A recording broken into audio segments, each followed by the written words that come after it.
दिल्ली ब्लास्टच्या केंद्रस्थानी असलेलं अल फलाह विद्यापीठ आता संशयाच्या भोवऱ्यात सापडले। ब्लास्टच्या कटात सामील असलेले सर्व डॉक्टर दहशतवादी हे याच विद्यापीठातलेत।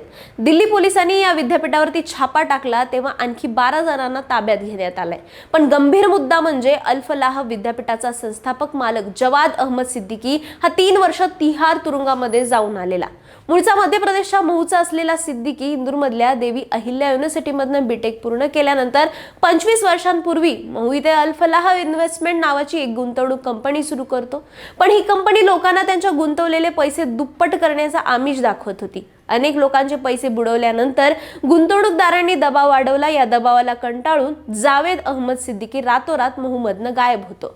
पण फसवणुकीच्या आरोपाखाली FIR दाखल होतो तेव्हा 3 वर्षांहून अधिक काळ तो तिहारमध्ये तुरुंगवास भोगतो।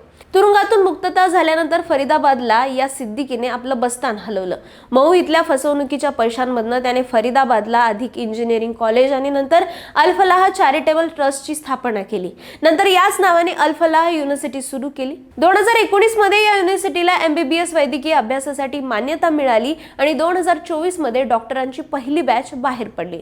2014 मध्ये हरियाणा विधानसभेने अल फलाह विद्यापीठाला खासगी विद्यापीठाचा दर्जा देणारा कायदा मंजूर केला आणि 2015 मध्ये हरियाणा विद्यापीठाने देखील त्याला मान्यता दिली। या विद्यापीठात 3 कॉलेज आहेत आणि 650 बेडचं मल्टी स्पेशालिटी हॉस्पिटल देखील आहे। पण वादाचा मुद्दा आहे तो म्हणजे त्याच्या हॉस्पिटलमध्ये 40% जास्त डॉक्टर हे काश्मीरचेच आहेत।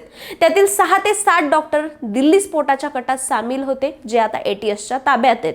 तपासात हेही समोर आले की या विद्यापीठाच्या हॉस्टेलच्या खोली नंबर 13 मध्ये दिल्ली ब्लास्टचा कट शिजत होता। इतक्या संशयास्पद हालचाली होत असूनही याकडे विद्यापीठ प्रशासनाचं लक्ष नव्हतं का असा सवाल उपस्थित होतोय। खरं तर हे विद्यापीठ आणि त्याचा मालक जवाद अहमद सिद्दीकी हे संशयाच्या भोवऱ्यात आता अडकलेत। बाकी तपास समोर येईलच।